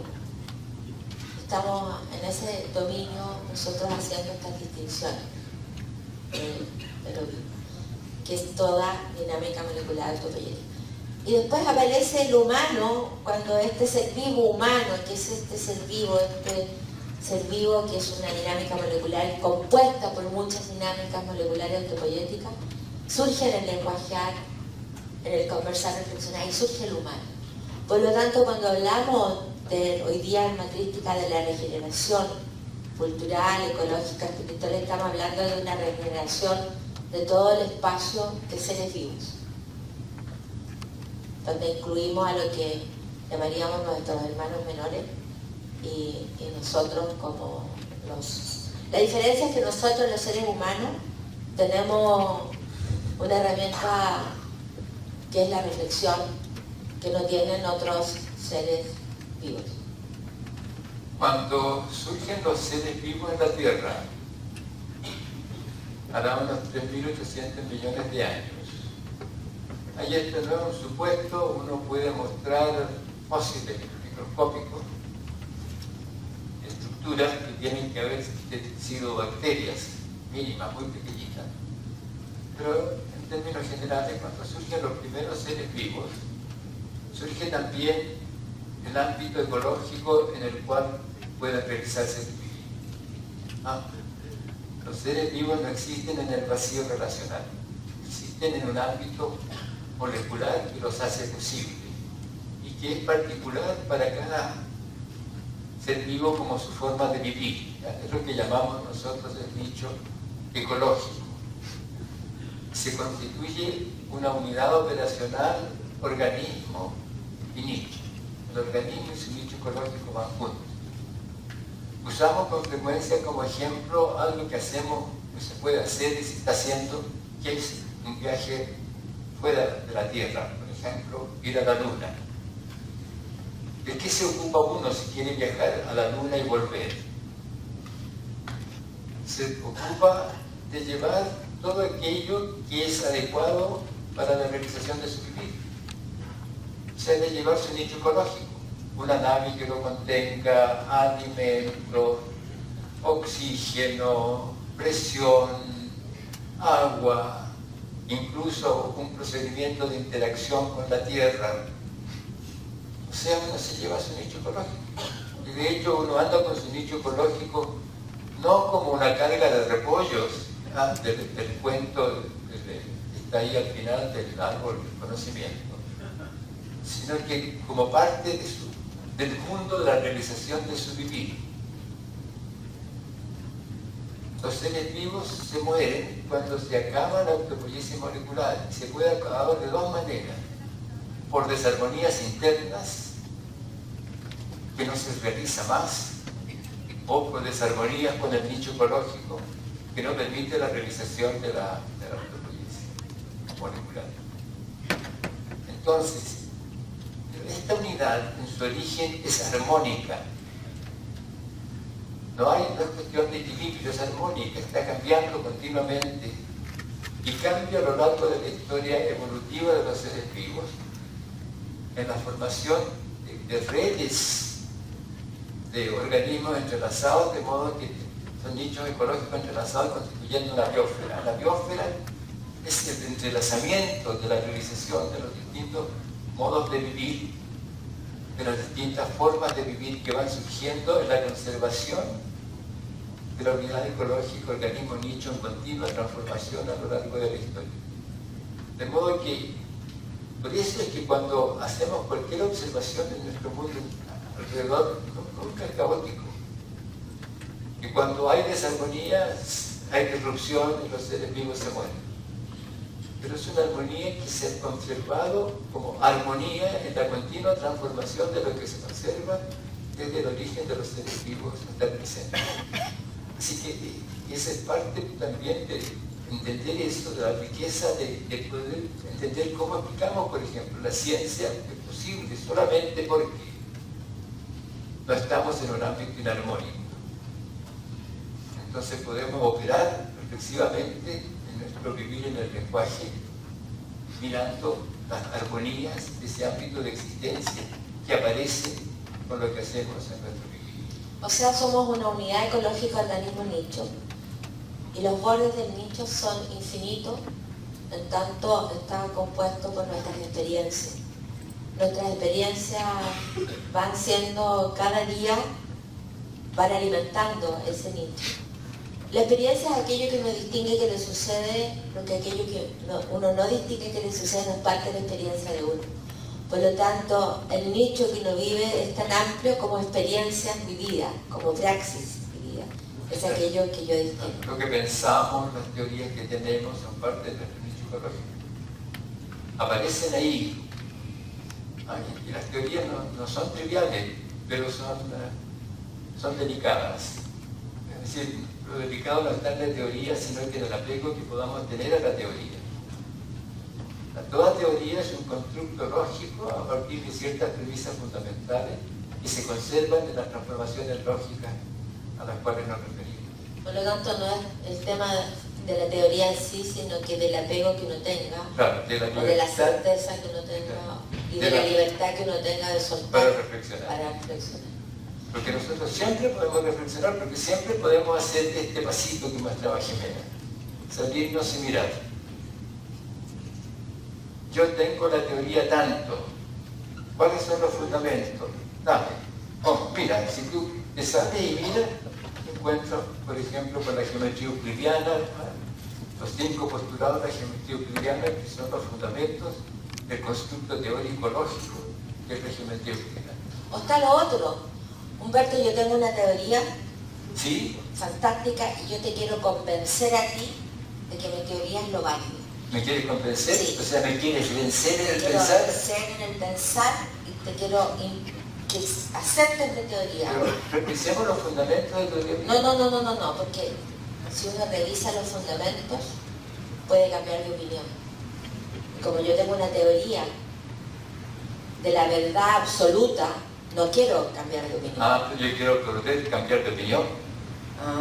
Por eso quiero poder revisar los fundamentos de todo. Cuando uno no está dispuesto a mostrar los fundamentos de lo que hace y dice, está en un delirio. Todo fundamentalismo es un delirio, porque uno no está dispuesto a reflexionar sobre los fundamentos que constituye aquel pensar. Muchas gracias por esta conversación tan hermosa. Yo tengo una sola pregunta, pero 3 situaciones, y las voy a explicar rápido, no acaparar. La primera... Muy cerquita el micrófono, por favor. La primera tiene que ver con... Todo está cruzado por el deseo de autenticidad, en lo que voy a decir. Muy bien, vamos a conversar, un ser humano con otro. Yo necesito desprenderme de mis certezas para ir al encuentro de la otra persona y establecer una comunicación seria, auténtica, donde surja ahí un campo entre ambas personas que permita aflorar la comunicación, el encuentro. Pero en honor a la verdad, uno no se despoja completamente de todas sus certezas, me parece. Conserva algunas, porque si yo me convenzo ahora de lo que ustedes están diciendo, asumo ciertas premisas, ¿sí? Y si cuando voy a conversar con otra persona, inmediatamente después me tengo que desprender de todo lo mío, pues que es como que esté vaciando el pichel todo el tiempo. Esa es una situación. La otra situación tiene que ver con las diferencias culturales en la comunicación. O sea, no siempre yo converso con una persona que esté a mi nivel cultural. Puedo conversar con una persona que tenga mayor nivel cultural que el mío o al revés. ¿Cómo yo me despojo de esas certidumbres para ir a un auténtico encuentro con la otra persona, teniendo en cuenta esos desniveles culturales, hacia arriba o hacia abajo? Y finalmente, yo creo que uno no solo conversa con los seres humanos, con otros seres humanos. Cuando nosotros decimos, bueno, el planeta lo estamos destruyendo el planeta en el que convivimos por sistemas productivos, de quema de carbón, de quema de hidrocarburos, etcétera, produciendo este calentamiento global, uno puede de cierta manera, es otra forma de conversar, distinta a la conversación que establecemos con otro ser humano, pero es otra forma de conversar también con las cosas, con la naturaleza, con otros seres vivos que no se comunican como nosotros, pero que está demostrado que podemos conversar con ellos. ¿Cómo nos despojamos de nuestras certidumbres en las 3 situaciones? Primero, el tema de las certidumbres. A veces confundimos la noción de certidumbre con saber. Las certidumbres son creencias. Porque si sé, no digo que tengo la certidumbre. Digo, si pasa esto y esto, pasa esto otro. No tengo la certidumbre. Si yo suelto esto, yo sé que aquí en la tierra va a caer. No es que tenga la certidumbre. Cuando no sé dónde estoy, entonces tengo una certidumbre. Me apego a lo que yo creo que es. Y el creer es no saber. Es interesante. El saber siempre tiene que ver con el hacer. Si a uno le pregunta cómo lo sabes, uno contesta con el hacer. Pero, mira, en realidad no estoy seguro, pero tengo la certidumbre de que este es el camino. El tema entonces está en el apego a creer que aquello que no sé, lo sé. Y que lo expreso diciendo que tengo la certidumbre. Así que debería ser fácil. Si entiendo, puedo soltar la certidumbre. Pero no tengo que olvidar los saberes. De las cosas que sé no tienen validez porque yo tengo acceso a los haceres. No la certidumbre es la que constituye nuestro problema. Yo creo que esta persona piensa de esta manera. Quiere decir que no sé. Yo creo. Yo tengo la certidumbre de que esta persona piensa de esta manera. Quiere decir que no sé. Yo me apego a mi creencia y no reflexiono. Entonces, en el momento en que uno está dispuesto a reflexionar, se abre toda conversación, si es que quiero conversar con la otra persona. O con el animal, con el perro, con el gato, o a lo mejor con un cuadro, con lo que quiera que fuera en la cual yo entro en esta dinámica reflexiva. porque en último término todo está ocurriendo en nosotros. Y la honestidad tiene que ver con lo prístino, con lo luminoso, y con el entender que todos cometemos errores, por ejemplo, y que el error es posterior a la experiencia, no se equivoca cuando se equivoca, no se equivoca antes. Que levante la mano a la persona que se ha equivocado alguna vez o cometido algún error, por favor. Usted nunca. Ahí hay unas personas que nunca. Extraño, porque todos los seres humanos cometemos errores. Tenemos que estudiarlo. Vamos a tener que investigarlo. Ahora tenemos la mentira. La mentira ocurre en el presente. Estoy consciente que estoy mintiendo porque quiero manipular alguna situación. Y aquí les vuelvo a preguntar, ¿quién ha mentido alguna vez? Todo. Le ponemos mentiras piadosas, le ponemos colores, pero como fenómeno es mentira. Ahora cuando tú preguntas, tu pregunta, no te vayas a enojar conmigo con lo que voy a decir. La pregunta que pregunta sobre los distintos niveles culturales es una pregunta que pregunta desde un prejuicio cultural. Que hay distintos niveles culturales. Resulta que si yo me encuentro con un otro, como legítimo otro en la convivencia con uno, yo no me encuentro con un otro en un nivel cultural distinto a mí, porque yo voy a entablar desde el amar una relación en el encuentro y en la oportunidad de la conversación y del mundo que vamos a traer en la mano y que vamos a generar en ese momento. Por lo tanto, el saber es enemigo de la reflexión. Eso tenemos que entenderlo. O sea, porque el intelectualismo es este enredo complicado de palabras, de cosas que entienden algunos pocos, que lo ponemos allá, pero que nos alejamos de la persona, del otro. Entonces, si nosotros miramos a las personas como unos de un nivel intelectual distinto, cultural, nos perdemos la riqueza que tiene el encontrarme con un otro y generar mundos. Y eso es soltar un apego al saber que sé. Esa sería una... Porque somos seres amorosos que hemos nacido, estos animales mamíferos, en la confianza de ser amados, de ser queridos, no de ser traicionados. Cuando un observador distingue amar, distingue una dinámica relacional donde uno deja que el otro surja como legítimo otro en la convivencia con uno, sin expectativa, sin exigencia, sin querer cambiarlo. Dejo que aparezca. Ese es el amar, dejar que el otro aparezca. Una vez que aparece y lo veo, lo escucho, lo siento, estoy ahí, yo puedo decir, si el mundo te trae la mano, seguimos juntos si queremos conservar un propósito, algo así. Y si no, nos separamos. El amar no tiene que ver con la bondad. Y para que este ser vivo, que en el momento que aparece un ser vivo, aparece el nicho que lo hace posible, nada ser vivo sin su nicho. Y cuando Humberto trae en su trabajo la autopoiesis molecular, el ser vivo, cuando uno distingue lo vivo, distingue una dinámica molecular autopoyética, en el momento que aparece esta dinámica molecular, aparece el nicho que lo hace posible.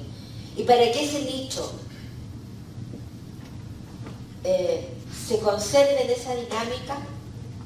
Es importante la buena tierra, como la parábola de Jesús. La buena tierra, y la buena tierra es el amar, donde nos nutrimos, donde hay oxígeno. El amar es oxígeno, el verte, el que me importas, el escucharte, es como a la planta el agua, los nutrientes de la tierra, para nosotros nos nutre el alma. Entonces, si nosotros vemos algunos y los diferenciamos por niveles culturales, no lo vemos. Y si no vemos, no amamos. Y si no amamos, generamos la cultura que hemos generado hasta ahora, donde estamos mirando una destrucción, y eso no tiene que ver con la naturaleza, tiene que ver con nosotros, los seres humanos. Cuando me apego a un saber, lo transformo en un servicio.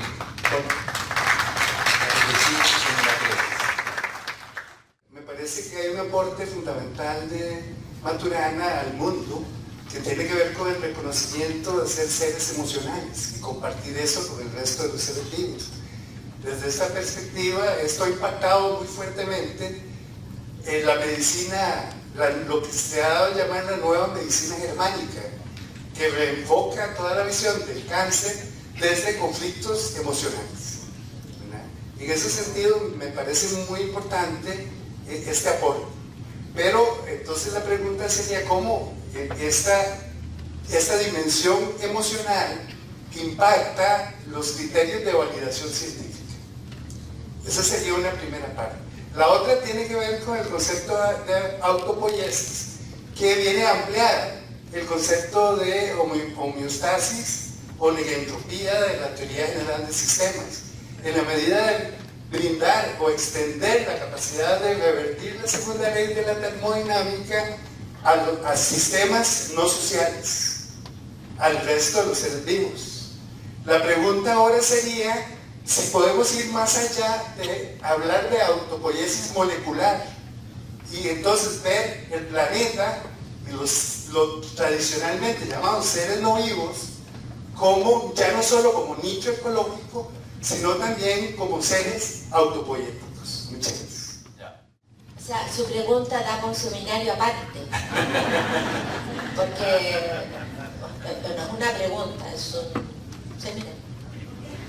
Ya, pero a ver si podemos sintetizar. La noción de autopoiesis hace referencia a una cierta dinámica de procesos entrelazados, de componentes que interactúan unos con otros, producen elementos de la misma clase, constituyendo una unidad discreta. El único ámbito en que eso puede ocurrir así es el ámbito molecular. Moléculas interactúan, producen otras moléculas, interactúan recursivamente y pueden generar esta red cerrada sobre sí misma, la continua producción de sí misma como resultado con un flujo de moléculas que han realizado. No pasa cuando Luhmann y otras Luhmann, por ejemplo, quieren tratar a la sociedad como un sistema autopoiético de comunicaciones, comete un error, porque las comunicaciones no existen en sí. Son modos de estar de las personas que interactúan, ¿no?, en el ámbito social. Y yo le pregunté una vez, ¿por qué dejas al ser humano afuera? Dijo, porque quiero hacer una teoría predictiva y los seres humanos son impredecibles. Entonces, un organismo como un agregado de células, eso sí existe, es un organismo. Puede también ser un sistema autopoiético molecular, pero organismo significa agregados de organismos, o un ser autopoiético mínimo, se refiere a la autonomía de esa entidad en la conservación de sus componentes o de sí misma, como sistema autopoiético molecular. Ahora, si yo trato a un ente con un nombre, oculto los elementos que lo constituyen. Cuando yo hablo del sistema social y los sistemas sociales, oculto a las personas. Si yo hablo de las familias, oculto a las personas. Pero si yo hablo de la familia, tengo que mirar a las personas que la constituyen. Ese es el tema. ¿Qué oculto con los nombres? Es una de las cosas que en el fondo surgió cuando conversábamos con Jimena en nuestros primeros encuentros. Entonces, claro, puedo hablar de Gaia, todos los organismos que constituyen a la corteza terrestre, y la corteza terrestre como un gran organismo, sí lo puedo hacer. Pero si quiero tratarlo como un sistema autopoiético, no lo puedo hacer porque no pasa de esa manera en el conjunto, aunque pasa en todos sus componentes. Así que el verdadero tema allí es qué estoy revelando, a qué estoy mirando y qué estoy ocultando con los nombres que doy. ¿Sí? Y tener la libertad reflexiva para poder mirar ambas cosas, como mostró Jimena, los distintos dominios de distinciones que podemos hacer. O sea, un sistema social no es un sistema autopoiético. Cuando uno habla y quiere distinguir un ser vivo, ¿qué es lo que distingue? Una dinámica molecular autopoiética. Moléculas entran al organismo, algunas pasan a formar parte y otras salen. Eso es lo que dice la autopoiesis. Dejaron sentido. Sin embargo, en algún... Dejaron conectado. Sin embargo, en algún momento, entonces, se habló de la autopoiesis sola y se llevó a los sistemas sociales y a otros dominios, y como dice Humberto, eso oculta el fenómeno. Ahora, si hablamos de sistemas, cuando un observador distingue un sistema, cuando distingue un conjunto de elementos interconectados, de modo que si uno afecta a uno, afecta a todos. Esa es la distinción del sistema. Y nosotros, en el último libro que escribimos con el Doc, El árbol del vivir, que lo publicamos en 2015, ya hablo de mi trabajo. Yo no hago terapia, hago conversaciones liberadoras con consecuencias terapéuticas. Porque en ese conversar nos cambiamos juntos y nos liberamos en ese mismo dar vuelta, porque cada conversación es un mundo en esta rica danza e infinitas danzas de conversación. Entonces, desde ahí me replanteo el tema de los sistemas. No hay disfuncionalidad en el sistema. La disfuncionalidad del sistema es la opinión de un observador. Cada sistema opera perfecto en tanto opera. Pero me dicen, pero una familia, ¿cómo si hay violencia perfecta? No de perfección, de ideal, sino que, dado sus componentes, su historia particular, generan ese modo de relacionarse. Por lo tanto, nos miramos y ponemos una mirada nueva a todo el tema de los sistemas. Entonces, cuando uno ve a una familia o conversa con una familia, cada miembro de la familia muestra el sistema familiar en su conjunto. Por lo tanto, esto de decir que todo sistema opera perfecto, comillas, en tanto opera, no hay disfuncionalidad del sistema, en la opinión de un observador, nos pone en una mirada distinta al sistema organizacional, al sistema familiar, a los distintos sistemas, porque en el momento que yo hablo de disfuncionalidad, voy con un a priori, voy con un prejuicio. Es un sistema disfuncional. Y yo tengo, en tanto que es un sistema disfuncional, dado mi conocimiento, voy a hacer que este sistema funcione de manera funcional, vamos a decir un término. Y yo no sé. Porque cada persona es un mundo y en el momento en que uno entra a conversar en una organización o en una familia, las conversaciones y las reflexiones van transformando momento a momento esa dinámica relacional o ese sistema. Eso quería decir, después, de acuerdo a la pregunta que yo escuché que hiciste, que con seguridad no es la que hiciste, pero es lo que escuchamos. Yo quiero agregar esa cosita pequeña sobre el tema de los sistemas. Supongamos que yo tengo una pierna más corta que la otra. Entonces yo camino así. En mi hechura, con la pierna más corta, opero de manera perfecta. No opero como un ser humano que no tiene una pierna más corta.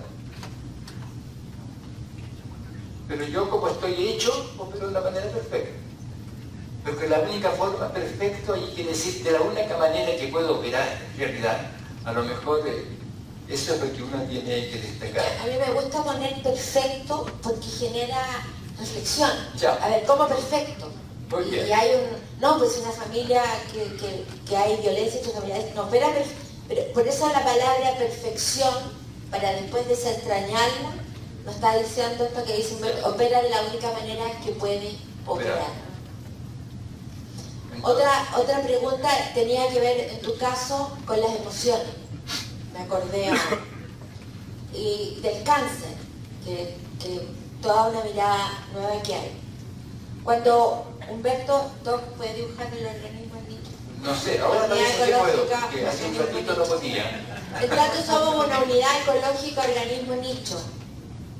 Lo que pasa en nuestro espacio relacional gatilla cambios en nuestra hechura.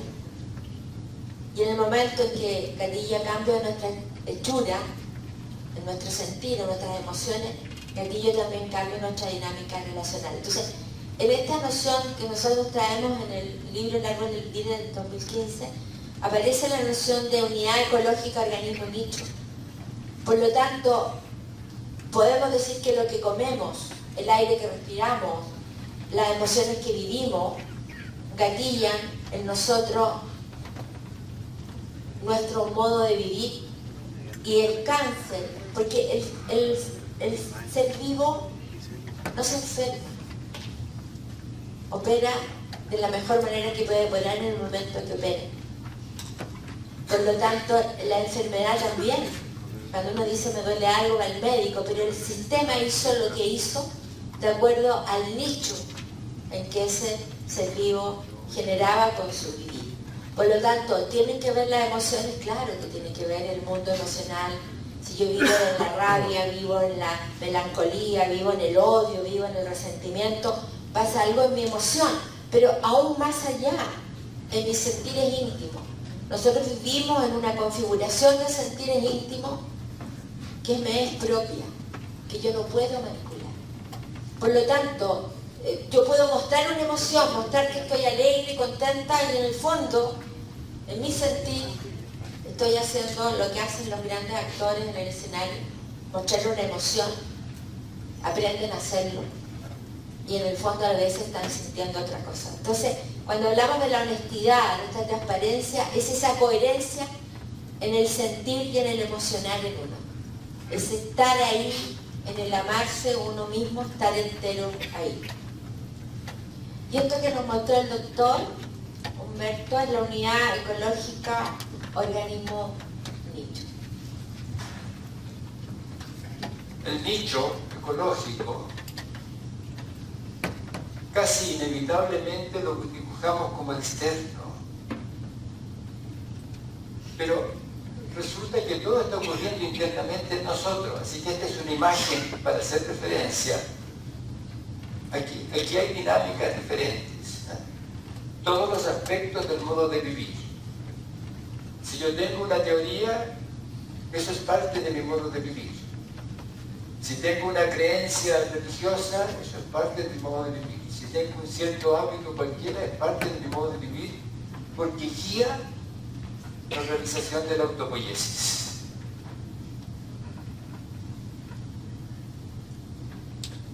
Si la abuelita tiene 95 años y tiene un nieto preferido, o más bien un nieto que quiere mucho, y este nieto tiene un accidente y quedó herido grave, se pregunta los miembros de la familia si se lo cuentan a la abuelita. Se lo preguntan. ¿Por qué? Porque él se preocupa de que tal vez el relato del accidente del niño puede cambiar su dinámica interna. Eso es lo que pasa todo el tiempo. Las emociones son cambios internos que tienen que ver con el espacio relacional según lo que uno siente íntimamente. Y recuerden que todo esto que estamos diciendo lo está diciendo un observador que está trayendo un mundo a la mano. Todo lo dicho es dicho por un observador a otro observador que puede ser él o ella misma. Por lo tanto, cuando distinguimos emociones, distinguimos lo que ocurre en el espacio relacional. Un modo de estar, que yo le pongo nombre, pena, rabia. Cuando llega alguien uno a la oficina y dice, ¿pero qué te pasa? Estás con mala cara. Está haciendo referencia a las emociones.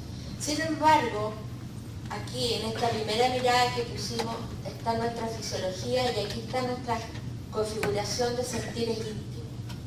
Ese mundo, aquí, ese sentir íntimo que me es propio. Que yo por mucho que quiera ver, si el otro no me lo muestra, no tengo cómo verlo. Porque yo puedo manipular mi emoción, mostrar una.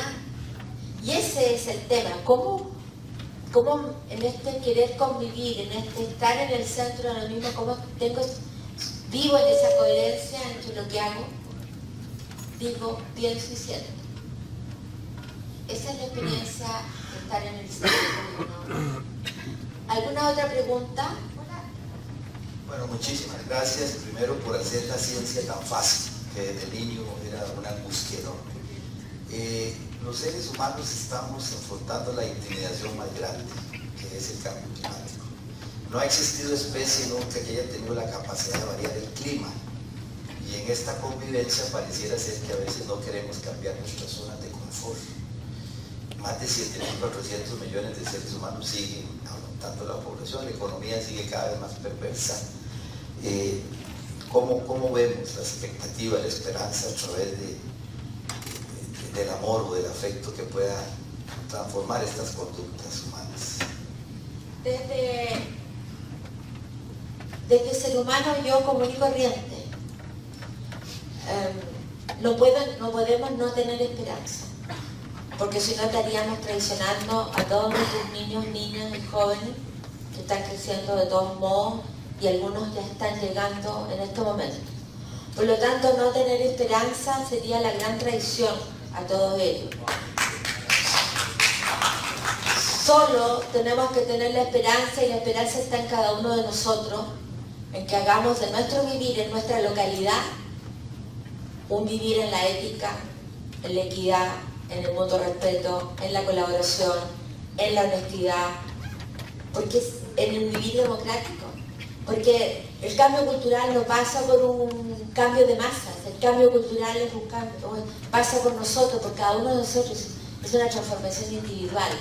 Pero me dicen cómo lo hacemos con el... Bueno, mientras más frente de onda generemos y nos encontremos, tenemos la esperanza y ya somos más conscientes hoy día de lo que éramos antes, a través de la masificación, de la tecnología, que en ese sentido masifica para algo terrible, o también masifica para que vivamos un vivir mejor y conservemos el amar en esas relaciones, porque no podemos no tener esperanza en el vivir que vivimos. Y en el ámbito humano, la esperanza viene con la responsabilidad. Nosotros tenemos la responsabilidad de actuar de acuerdo a aquello que queremos que suceda. Y una de las cosas que queremos que suceda es que este cambio climático que tiene que ver con lo que hacemos no siga este camino exponencial de destrucción hacia el cual va, y por lo tanto tenemos que actuar nosotros de otra manera diferente desde nuestro entendimiento. Gracias.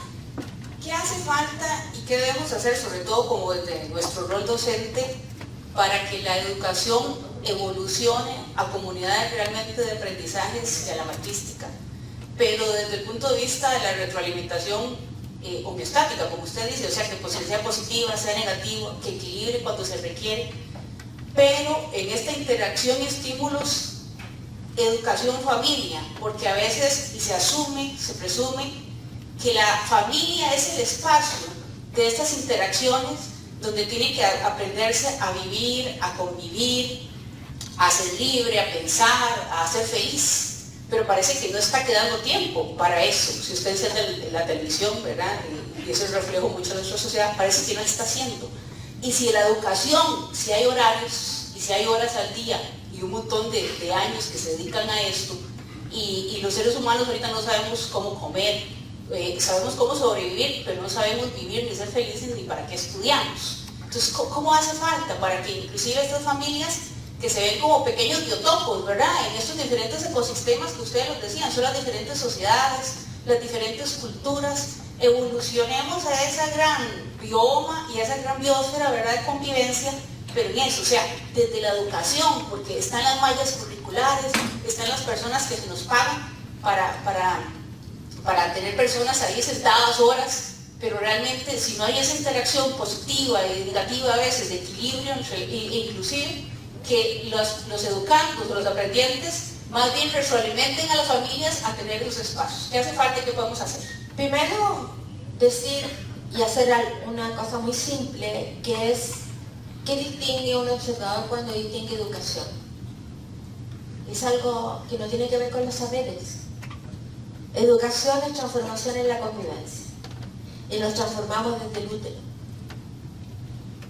O sea, eso es fantástico y es simple.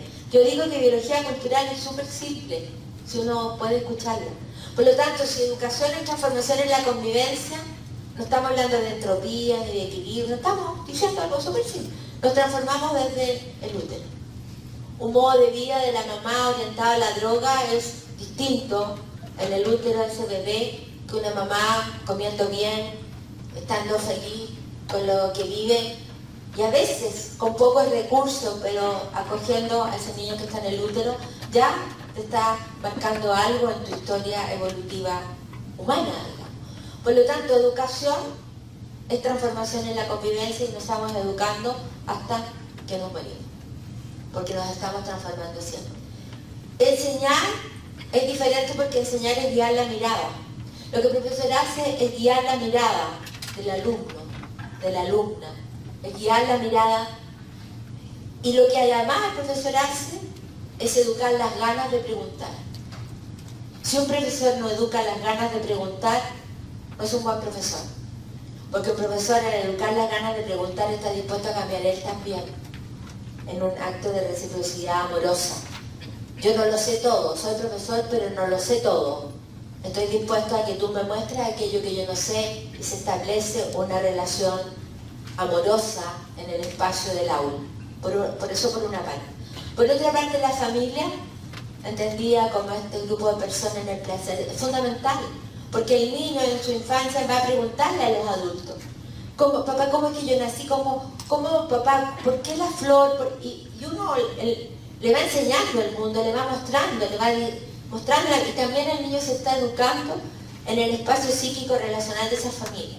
Una familia que se grita, que se maltrata, que se pega, que hay alcohol, que hay violencia, tiene consecuencias en ese niño, en esa niña. Por lo tanto, el modo de vivir adulto no es trivial para los niños y niñas de nuestra generación. Por lo tanto, si nosotros entendemos esa mirada que estamos poniendo de educar, de enseñar, nos vamos a dar cuenta que el amar es central en esa historia. Ese es central el respeto por el otro, a partir del respeto por uno mismo. Entonces, cuando tú dices lo que está pasando hoy día, miremoslo para que lo cambiemos. Porque en toda la familia no es así. Cuando uno dice, yo siempre digo, cuando la persona dice que no tiene tiempo es porque no tiene ganas. No es tiempo de horas, no es tiempo de una semana. A veces son pequeños momentos, pequeños gaps amorosos de pregunta, de estar entero ahí. Entonces, cuando uno dice que no tiene tiempo, no tiene ganas, ya tenemos que tener ganas de encontrarnos con el otro. Y yo quisiera presentar un ejemplo, porque el recurso fundamental que tenemos los seres humanos somos los seres humanos. Nosotros somos el gran recurso. La riqueza fundamental está en lo que ha pasado los niños en las familias cuando estas familias han tenido ciertas características que son las normales y las corrientes. Llegó en cierta ocasión a mi laboratorio un hombre que pintaba, pintor de brocha gorda, diría uno, ¿no? Pintaba las paredes, pintaba los muebles, etc., buscando trabajo. Muy pobre. Yo le di trabajo, que me pintara el escritorio, lo barnizara, hiciera ese tipo de cosas, pintara lo que quiera que fuera. Y un día él me dijo lo siguiente, me dijo, doctor, a usted yo no le hago trampa. ¿Cómo? Sí, usted no me hace trampa a mí. Fíjese qué interesante, a usted no le hago trampa. ¿Y por qué? Porque usted no me hace trampa a mí.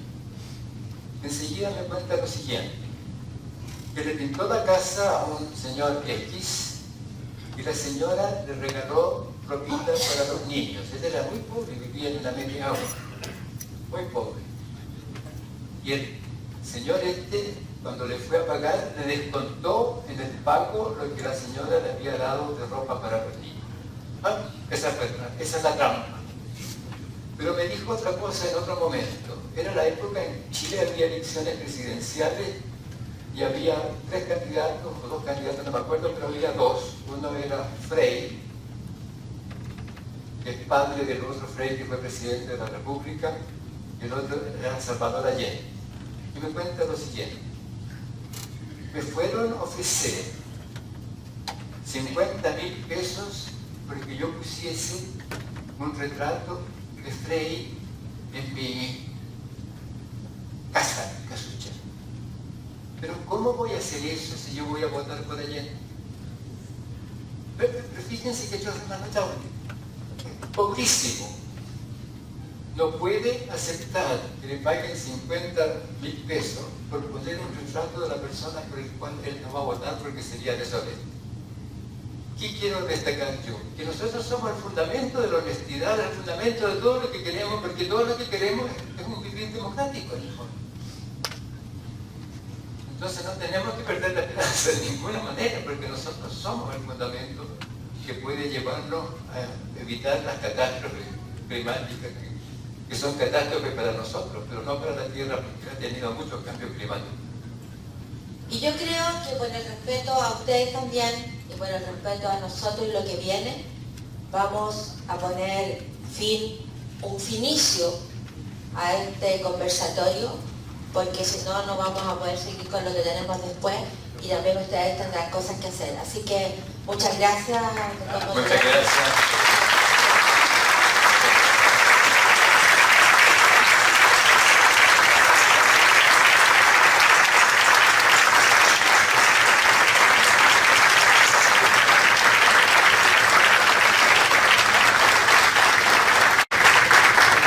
Vamos a hacerles entrega de unos obsequios.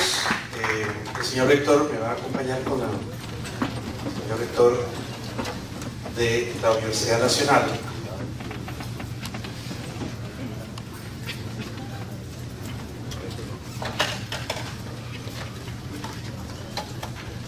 Para doña Jimena, para don Humberto y para la compañera Gabriela. Venga por aquí.